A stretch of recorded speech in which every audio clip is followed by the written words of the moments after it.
Salut à nos différents téléspectateurs de Joma TV. Nous sommes toujours au cœur de la mairie du 20e arrondissement, place Gambetta à Paris, à l'occasion bien sûr de la 4e édition du Salon de l'emploi et de l'entrepreneuriat. À cette occasion, nous rencontrons nos différents compatriotes. Entre autres, nous avons pu mettre la main sur Daouda Conté. Il est le directeur général de Africa Culture 224, initiateur du festival Nimba qui va se tenir à Lille. Avec lui, bien sûr, on parle de cette initiative, on parle de tout ce qui est culturel, parce que le thème cette année, c'est la culture du rap.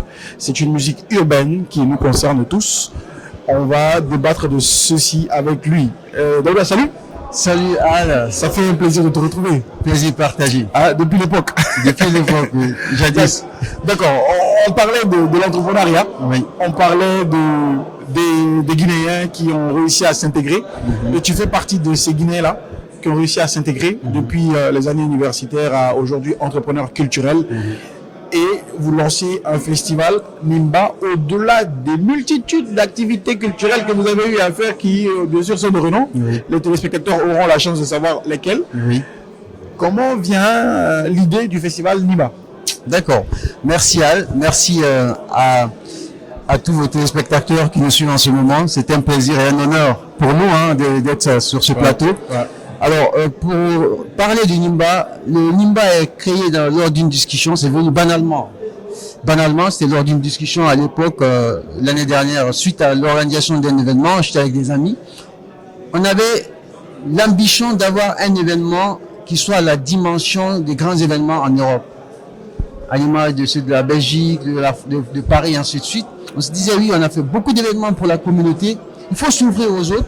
Il faut créer quelque chose qui rassemble la diaspora dans sa globalité et qui permet de faire vivre le Nord et de valoriser de la façon la plus digne possible notre culture. Ouais.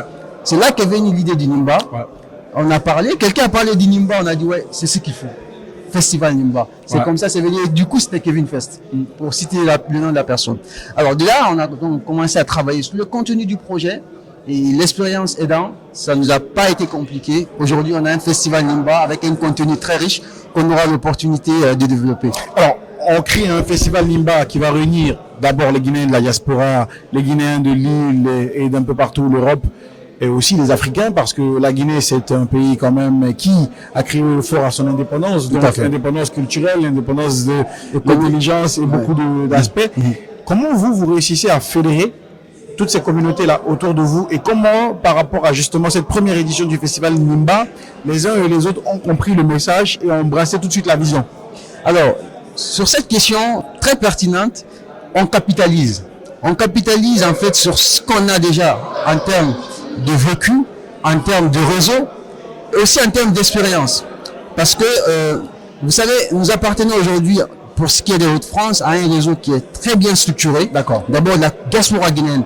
Nous sommes aujourd'hui en France, dans l'écosystème des associations ou des usines de France, la seule région à avoir une fédération des associations guinéennes. Ça, c'est un premier avantage. Le deuxième avantage, ce réseau-là appartient à un réseau de différentes nationalités, de différents pays qu'on appelle OSIM, donc qui regroupe les Brésiliens, les Marocains, les Algériens et d'autres communautés. Ça n'a pas été compliqué, donc on a essayé de mettre ce réseau à contribution en tant que partenaire associé au projet pour pouvoir passer le message et avoir des ambassadeurs par pays qui ont véhiculé le message auprès de leur communauté.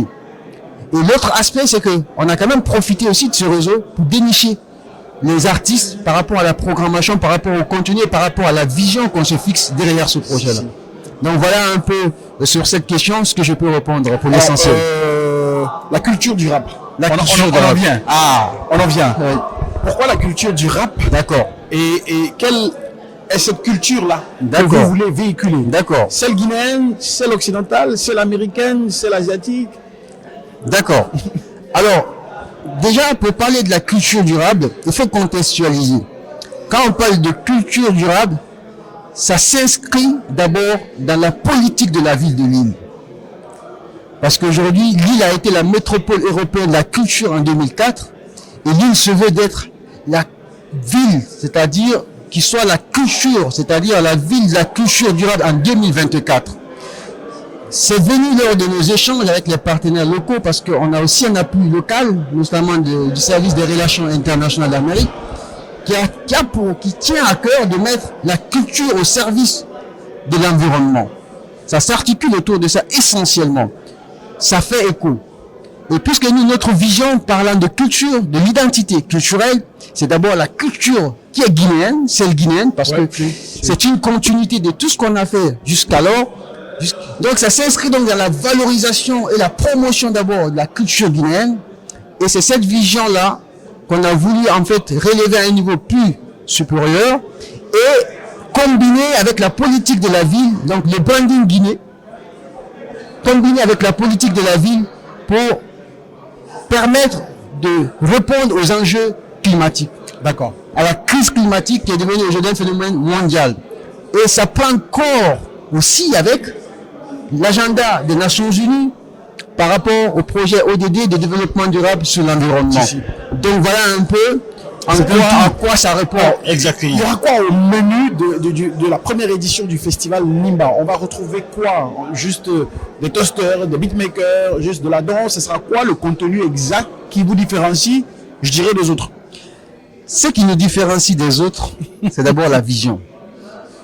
C'est la vision. Pourquoi je parle de vision? Parce que ce festival, comme on aime le dire, c'est un festival Guinée-Afrique-Monde. C'est un petit festival, mais à grand cœur. D'accord. C'est un festival à hauteur humaine.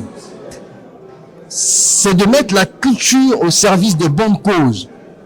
Et pour ce coup-là, pour cette première édition, peut-être les futures éditions à venir, c'est de mettre la culture au service du développement. D'accord. Par l'interculturalité et surtout par la défense de l'environnement, la sauvegarde de l'environnement. Cela se concrétise sur deux volets. Premier volet, faire de plaidoyer auprès des autorités publiques et auprès des institutions internationales qu'on a déjà entamées. D'accord. Pour renforcer les lois sur la protection de l'environnement, durcir le temps sur la protection de l'environnement, et notamment auprès des pays qui sont en première ligne par rapport à la pollution, les États-Unis, ainsi de suite. Deuxièmement, ça consiste à poser des actions, parce que c'est bien de parler, mais il faut poser des actes. En menant une grande sensibilisation sur la crise climatique, sur les enjeux de la crise climatique et les dangers aussi, les conséquences, mais aussi surtout participer, c'est-à-dire à l'effort de reboisement dans les différents pays qui participent au projet. Ça, c'est un premier aspect qui est très important. L'autre aspect que je vais aborder, qui est important aussi, pour nous, quand on parle culture, c'est pas seulement, ou quand on parle Afrique, c'est pas seulement l'Afrique qui danse, c'est pas seulement l'Afrique qui chante. Même si on sait que la danse et la chanson, les musiques sont des vecteurs, c'est des cultures, mais qui sont des vecteurs aussi qui peuvent être des vecteurs de sensibilisation, d'éducation. Mais il y a l'Afrique qui pense. C'est pour cela, on a estimé, d'ailleurs ça on le fait sur tous nos projets, qu'il est important de développer des thématiques qui répondent aux problématiques d'abord de notre diaspora, mais aussi de nos pays. Comprenez, sur la structuration et sur l'ensemble des problématiques que nous rencontrons au quotidien dans ce secteur-là. Et pour terminer, l'autre aspect, c'est que c'est un projet qui n'est pas fait que par des Guinéens. D'accord. Dans le staff, dans le comité de pilotage, nous avons des Centrafricains, nous avons des Congolais, nous avons des Sénégalais. C'est une équipe de 25 personnes, avec 16 acteurs principaux, mais qui est vraiment, c'est-à-dire qui est représenté avec différentes nationalités. D'accord. Est-ce que c'est un projet, je dirais que la mairie ou la préfecture de Lille, arrêtez-moi si je me trompe, pourrait dans les années à venir mettre dans son plan de financement pour vous aider à mieux mener ce combat climatique, j'ai envie de dire. Oui, on le croit. On le croit fermement en ce sens que même cette année, on a quand même eu des propositions, parce qu'on avait déjà avancé dans la programmation, dans le contenu du projet et tout. On avait eu des propositions de la mairie, parce que départ on voulait faire ça à la gare Saint-Sauveur, un espace ouvert, d'intégrer le programme Lille 3000. Lille 3000, c'est un programme annuel qui s'inscrit dans la politique de la ville, mais il se trouve que, vu les délais, vu le contenu, vu la vision, on n'a pas pu matérialiser ça cette année, mais on est sûr que pour les prochaines années, les prochaines éditions, on aura, même si on a déjà cette année l'accompagnement de la mairie, il faut le dire, mais on est sûr que les prochaines années, que ce soit la région, que ce soit la mairie. Alors, c'est qui les artistes au programme? Ce sera quoi les panels? Ce sera quoi les sujets débattus au-delà de l'environnement? Puisqu'on parle de culture durable, on a parlé beaucoup d'environnement, mais qu'est-ce on apprendra quoi au sorti de cette première édition sur la culture durable? Alors, au-delà de la culture durable, de l'environnement, ce que j'ai expliqué aussi, c'est que les artistes, d'abord, c'est les artistes locaux. Il faut promouvoir déjà le local. C'est les artistes locaux. Le groupe Chancellor, c'est un groupe emblématique aujourd'hui dans le Nord qui a fait le tour du monde et qui va être là, qui va jouer en live. Il est composé de Sénégalais, de Français, d'Algériens, ainsi de suite. Nous avons aussi des artistes de chez nous, tels que Lixako, que vous connaissez, qui va être là, qui est déjà arrivé. Il y a Soul Banks, qui est d'ailleurs l'ambassadeur du projet, avec son épouse, un des ambassadeurs.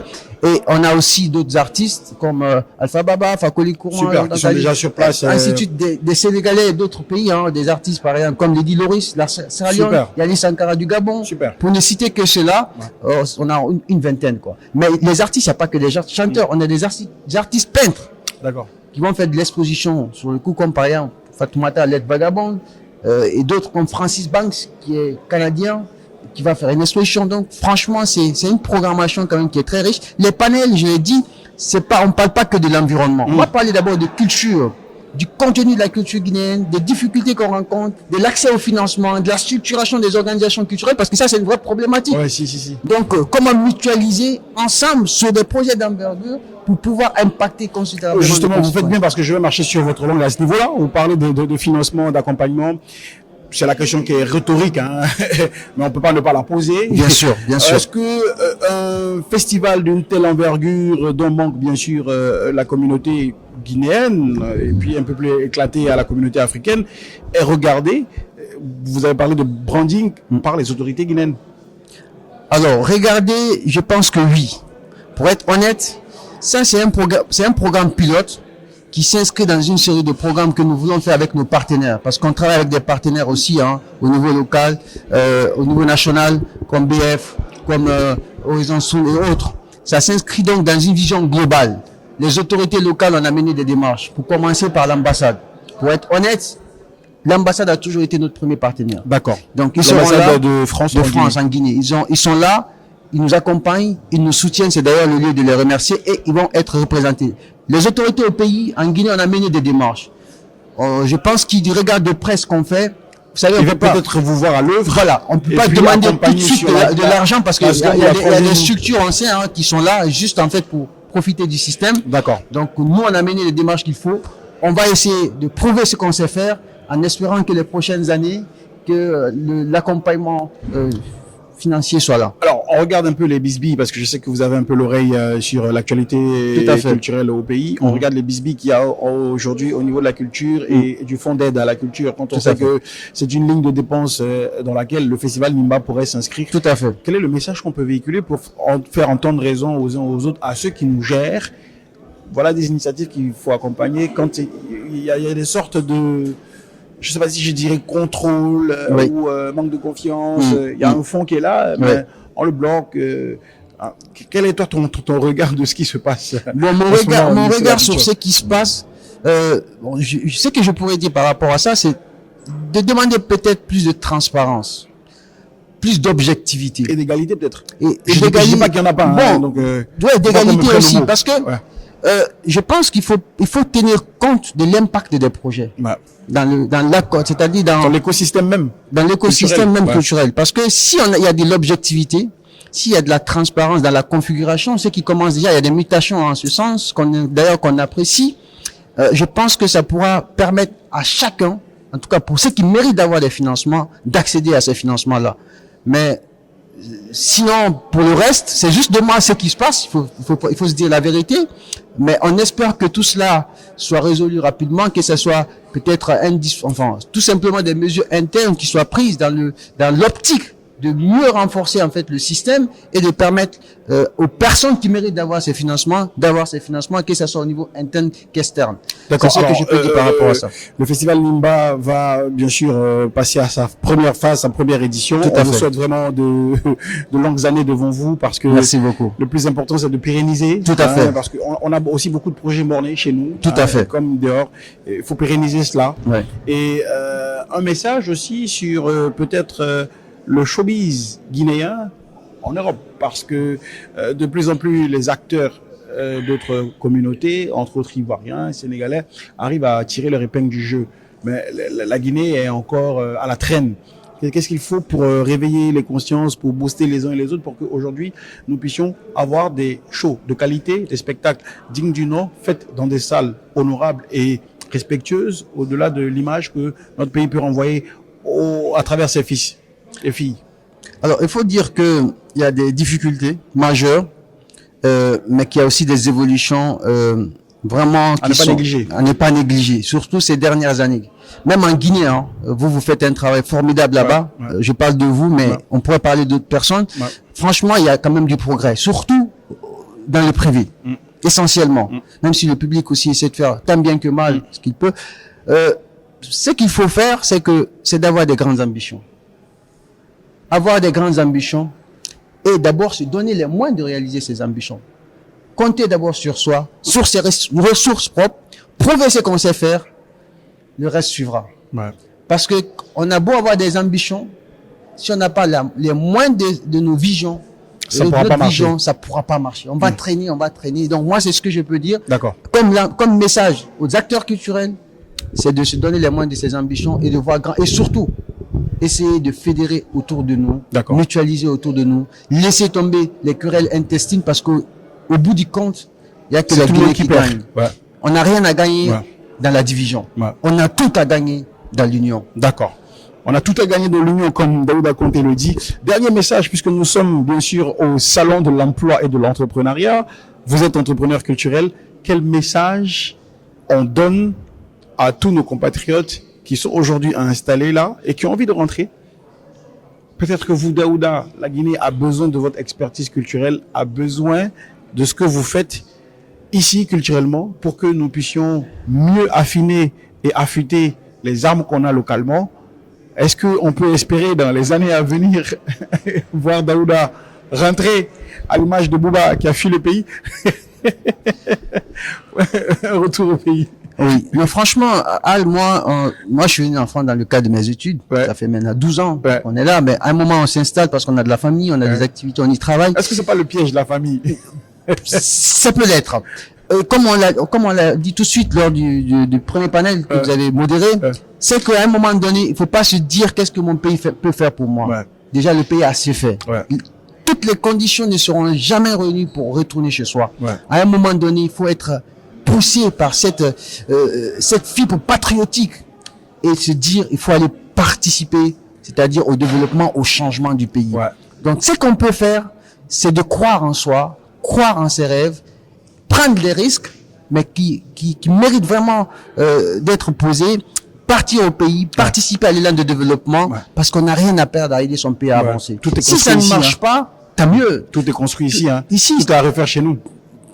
Tout n'est pas construit ici. Même ici, il y a des failles dans le système. Mais chez nous, il y a du travail, il y a du chemin encore à parcourir. Vous qui êtes sur le terrain, vous le savez mieux que nous. Il y a du chemin à parcourir. Après, c'est vrai qu'il faut un minimum quand même de conditions. Il faut qu'un minimum de conditions soient réunies. Il faut que les autorités locales pensent à créer de l'emploi ou bien à réunir les conditions pour la question de l'employabilité des jeunes.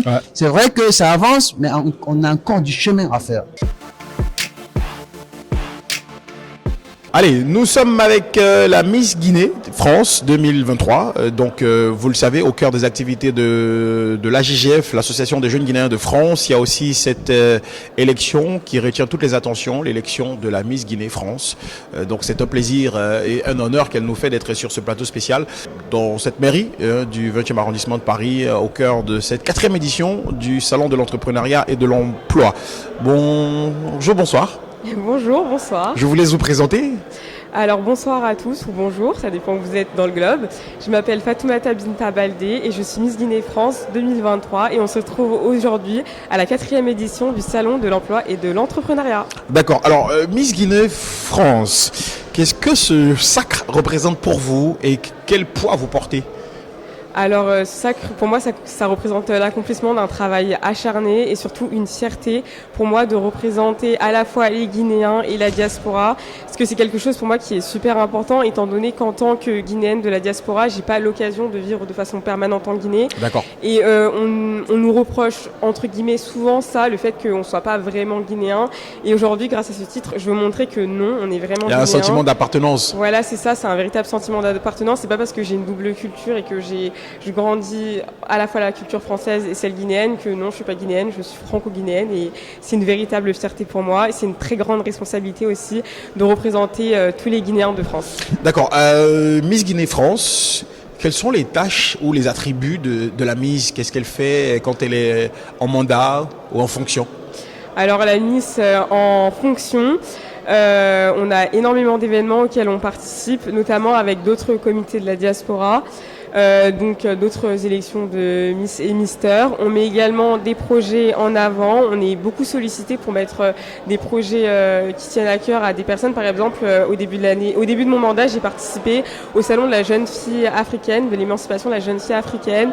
On est beaucoup aussi réquisitionné pour mettre en avant des projets. Et là, par exemple, on est venu pour mettre en avant nos propres projets parce que pendant cette année des Miss, je mène un projet que j'ai envie d'élaborer en Guinée. Développe le projet. De quoi ça parle ? Mon projet à moi, Miss Guinée France 2023, j'ai envie de sensibiliser à l'utilisation, à une utilisation alternative de la voiture comme moyen de transport et du coup j'ai envie de mettre en avant le covoiturage et de participer comme ça à l'entretien des voiries en Guinée. D'accord. Mais en même temps, le covoiturage, est-ce que c'est quelque chose qui est adapté aux réalités guinéennes ou aux réalités françaises ? Alors, à première vue, on peut penser que c'est un truc qui est adapté seulement aux réalités occidentales, mais en vérité, c'est aussi adapté à la Guinée parce qu'en fait, en Guinée, il y a la plupart des gens qui travaillent dans le quartier de Kaloum, qui concentrent énormément d'entreprises privées et d'administrations publiques. Et la plupart des gens, ils n'habitent pas dans Kaloum, ils habitent en périphérie. Donc, ils habitent tous à peu près dans les mêmes environs. Et du coup, ça serait beaucoup plus simple pour eux et économique de partir au travail tous ensemble. Ils se partageraient les frais de voiture comme ça, donc l'essence et pourquoi c'est pas plus économique, la voiture. Ouais. D'accord. Et c'est aussi beaucoup plus écologique parce que ça va diminuer. Enfin, si tout le monde s'y met sérieusement, ça peut diminuer drastiquement le nombre de voitures sur la route. Et comme on sait, à Conakry, il y a énormément de bouchons. On sait qu'en moyenne, un Guinéen qui habite à Conakry passe 5 heures dans sa voiture quotidiennement. D'accord, mais on vous attend à Conakry pour réaliser ce projet-là. On verra bien ce que ça va donner. On dit que souvent chez nous que c'est le terrain qui commande. Ouais. On verra bien ce que le terrain va donner. Alors, les gens une Miss, c'est pas que la beauté physique, c'est aussi l'intellect. Alors, c'est quoi le parcours de notre Miss Guinée France 2023 ? Alors moi j'ai fait une double licence de droit et de philosophie à la Sorbonne et je suis actuellement en master 1 de droit privé et l'année prochaine je vais finir mon mémoire en philosophie politique. Alors l'objectif final c'est de s'installer au pays, travailler, apporter son expertise ou rester en France et servir la France ? Alors moi j'aimerais bien travailler en Guinée finalement dans le droit de l'immobilier. D'accord. Donc participer aux politiques de gestion immobilière notamment.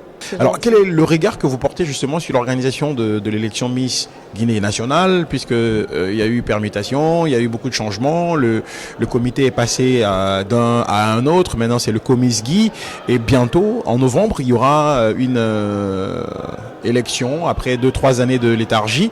Est-ce que ça vous dit d'y participer puisque le comité central est celui qui réunit la Miss Guinée France Belgique, la Miss Guinée Miss Guinée je veux dire Amérique, Miss Guinée Ghana, Miss Guinée France, etc., etc.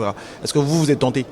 Alors je suis tentée mais pas cette année, je pense pas que je pourrais le faire cette année parce que je préfère me concentrer sur le projet que je mène en tant que Miss Guinée France. D'accord. Et ne pas m'éparpiller, ne pas faire 10 000 choses en même temps que je pourrais pas toutes réaliser et je préfère vraiment respecter les engagements que j'ai maintenant. Mais pourquoi pas plus tard ? Mais votre regard sur le changement, la nouvelle équipe, cette nouvelle dynamique qu'il y a quand même de Moi, mieux faire. Je trouve ça justement que c'est un bon engagement parce que l'objectif c'est de mieux faire, c'est de s'améliorer.